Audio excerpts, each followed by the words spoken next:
Hello guys! Welcome to my vlog! Magluto tayo guys ng gulay na naman ulit para sa ating hapunan. So siguro napansin nyo, puro na lang ako gulay kasi yun po ang madali kong isipin uulamin para po sa ating kalusugan. Ayan, so yun, bago ang lahat, bago tayo mag-prepare ng ating lulutuin na gulay at maghihiwa at maghihimay ng gulay at maghihiwa ng ating mga sangkap. Ayan, sangkap natin guys ay luya lang at sibuyas, wala tayong kamatis at siling green kasi ano lang naman yun guys, lalagain lang natin, hindi natin igisahin. So bago ang lahat guys, i-flex ko sa inyo ang binigay ng aking kapitbahay na supas. Ayan, kainit pa. Tapos ito naman yung kanyang mga kakanin. Ayan mga kakanin guys, yung sapin-sapin. Ayan, at ayan na, start na tayo ng ating pagluluto ng kulay. Ayan, ay pag-ano pala guys, pag-prepare. So siyempre, unahin natin ang talbos guys. Kailangan natin yan. Side lang natin yung mga ano niya, pangkay dahil magagamit natin yan at matatanim natin yan. Ayan.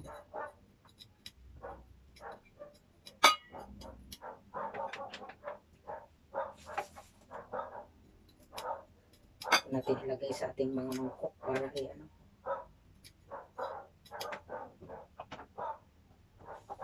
Ay, takpan pa pala to guys. Ito, sabit lang tatakpan natin. Para paabutan ng mga anak ko yung pagkain na yan. Ayan. Unahin ko muna silang pakainin bago ako. Yan.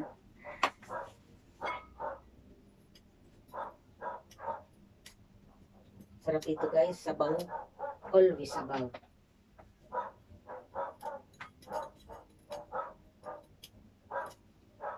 Sino bang mahilig yan sa sabaw?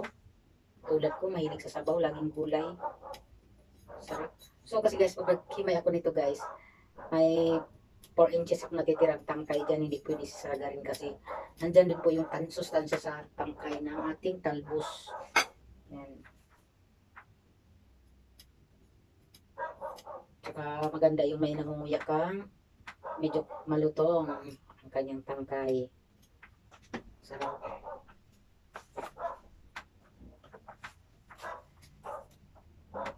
Kahapon din ako nakapagulay. Ang ulam ko ay tortang talong. So, gulay naman tayo. Kahapon ako nagulay. Ubus. Naggulay ako ng isang araw. So, kahapon naubos umaga. Tapos, paggabi, ay ang ulam namin ay ano? Nag-ano lang ako ng bagoong. Sabaw-sabaw ng bagoong. Tapos talong, nilagang talong pala. Tapos ngayon, kaya na umaga nagtortang talong lang ako. Tapos ngayon magugulay tayo para may sabaw na naman tayo mahigop. So yung ano natin, medyo may ano to. Siguro ngayon, kahapon pa to nakita sa yung malunggay natin kay nagdalaga siya. Ilang yan. Masustansya pa rin yan.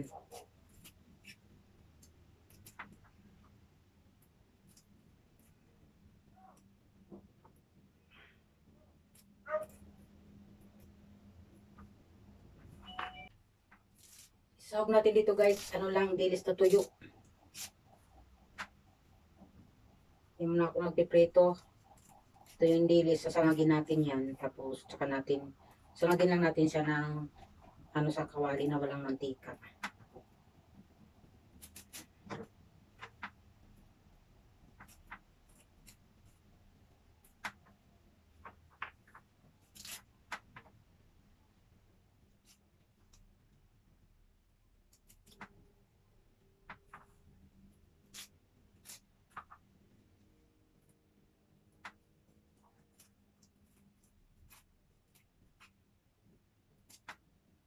Bumili ako ng ano guys, ng ito kasi mahilig yung anak ko dito. Gisahin lang niya to. Gigisahin niya yan. Tapos lagyan siguro niya ng itlog yan. Mahilig sa ganyan eh. Mga chapsi-chapsi, may mga cabbage. Yan. Cabbage yun. Mga ganyan. Repolyo.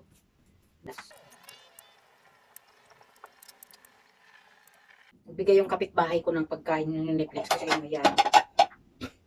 Ayan. Kumain na kasi ako kanina, may binigay din sa akin ng carbonara ng kapitbahay ko. So ngayon, yung nagbigay na naman, ayan nga. Bawal naman sa akin na sunod-sunod kumain ng mga ganyan, guys. Kailangan mga masustansya yung mga kakainin ko, mga gulay-gulay. Kasi carbohydrates pa rin yung mga pagkain na yan.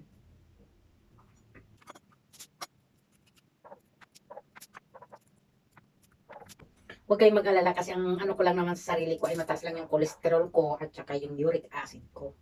So, nagbabawas muna tayo ng mga pagkain ng mga mamantika. Yan. Okay naman yung sugar ko. Negative tayo dyan sa mga diabetes na yan. So, ngayon, ito ko pala ito ilalagay kasi ito ko ilalagay yung aking sinakbit. Sayang to guys, binayaran din natin to. Kasama yan sa bayad. Mga malunggay. Kaya mag-aaksaya. Ito, nabili ko lang din to balot-balot na 25 pesos. Yan ko binili kasi maganda sila maghiwa ng ano guys, pakbit. Ng gulay. Maganda sila maghiwa kasi talagang fresh yung gulay. Tapos hindi nila binabasa yung pakbit. Yung gusto ko pagka magbili ako ng pakbit na hiwaan na, hindi binabasa para hindi siya masira. Kapal yung pagkakahiwa ng kalabasa. So, binawasan ko lang, hinati ko lang para ay, naman dumami. Sipalit natin yung mga bawat klase ng gulay. Sarap. Ito yung mga gusto kong gulay, guys. Kahiligan ko na to eh. Yan. Kahit anong klaseng hagsahog, basta ganitong gulay. Sarap. Masarap ang gulay na ganitong luto. Sabaw, higop-higop sabaw. Pwede nga mo nga ito papakin eh, habang mainit pa yung sabaw. Pag di ka pa kukain ng kanin, maglagay ka sa tasa. Yun. Ano mo lang. Higop ka. Gasan natin yan.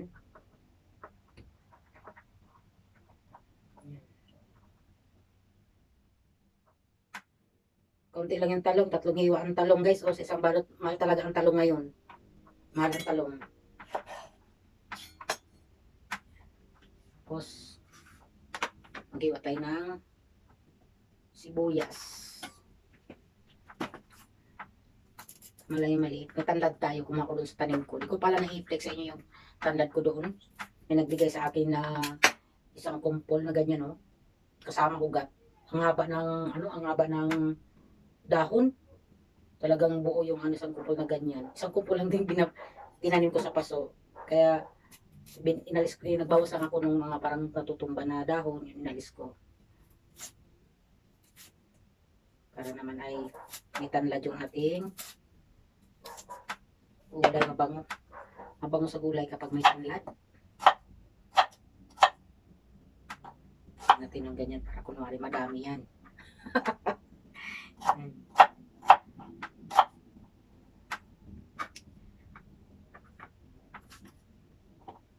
Luya pa bang ito, sama na natin to para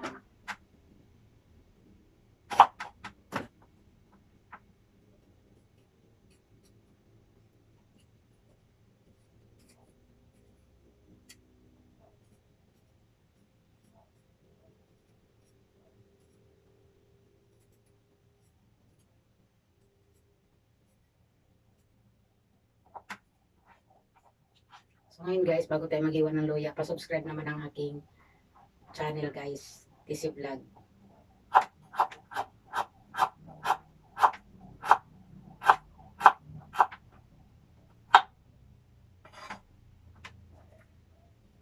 So yun, maghugas tayo ng gulay guys. Dito naman sa kabilang side.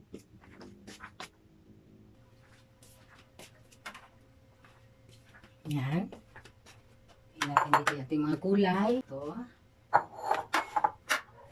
So, ayun, yung ating bilis. Sasangatin muna natin to.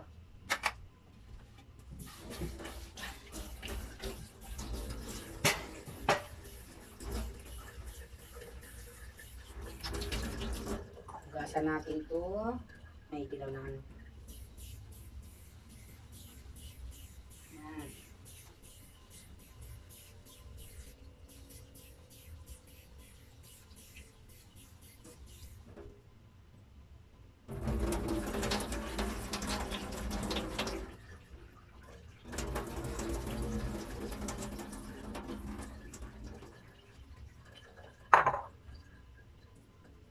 Hugas din.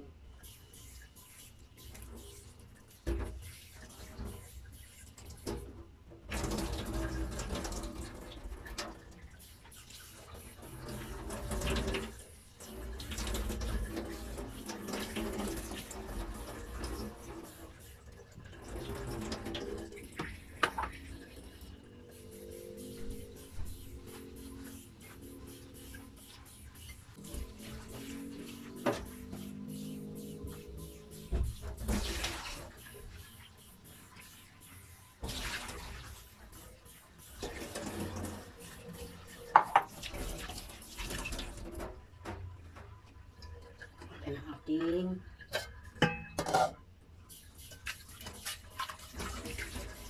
kuluan natin guys. Kukuha na tayo ng ating sabaw at magpapakulo tayo ng ating tubig para sa ating gulay.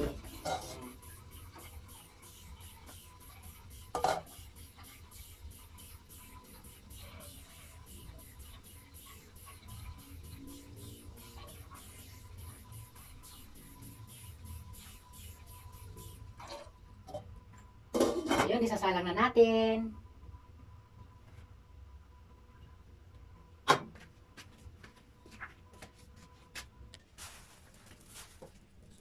Ito na guys.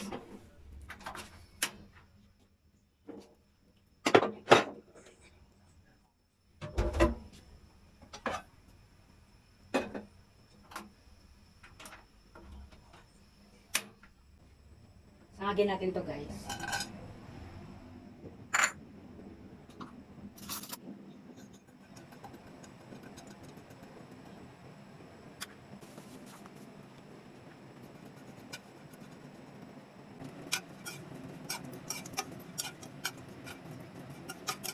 Ang bango ang tuyo na dinis guys pagka sinasangag lang.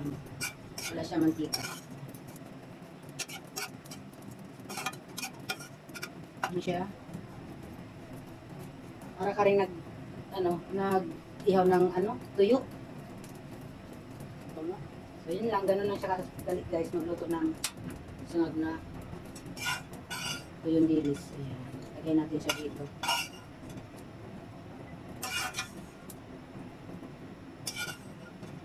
Ito yung sasahog natin sa ating gulay.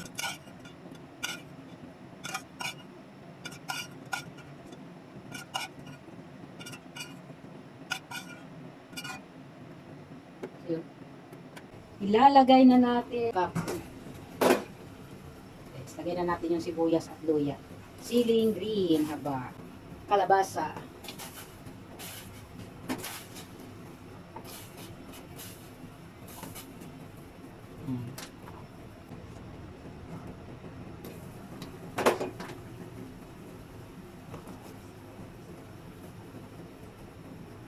Sitaw, lagay natin. Ang okra. Sabay na natin to guys, lahat. Okra, ampalaya at talong. Kunti lang naman yung ating talong. Tapos,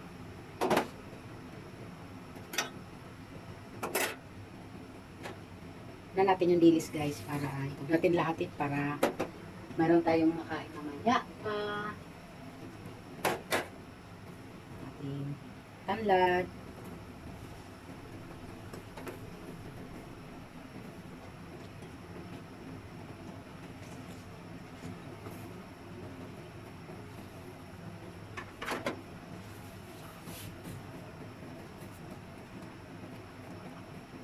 Timpla na natin siya guys ng asin.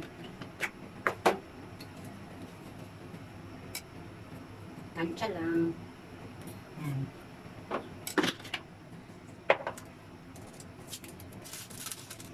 Magic sarap.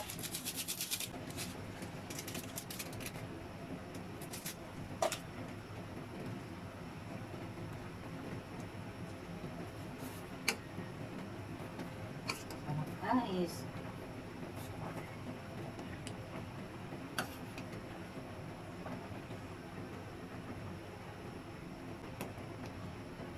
Lagay na natin yung ating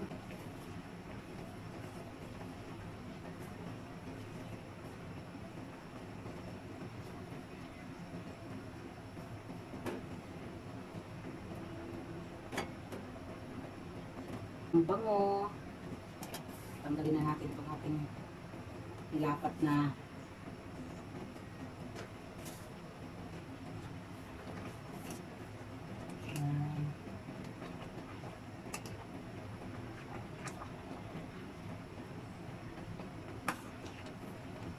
tama lang talaga guys yung ating ano guys, oh.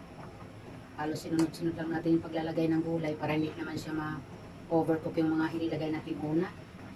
Yan.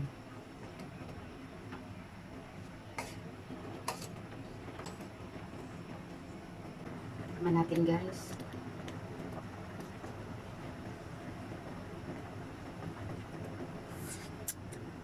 Ay, tama lang ang timpla natin guys. Yan, kumakain ka ba nito? Pusuan mo kapag kumakain ka nito. Pusuan mo guys. Mag-comment ka sa baba kung ano isusunod kong luto sa susunod ng pagluto ko ng ulam. Ano bang mga hilig nyo. Ayan. Thank you for watching guys. Pa-follow ng ating page. Thank you. Yummy na ang ating ulam. Lauoy.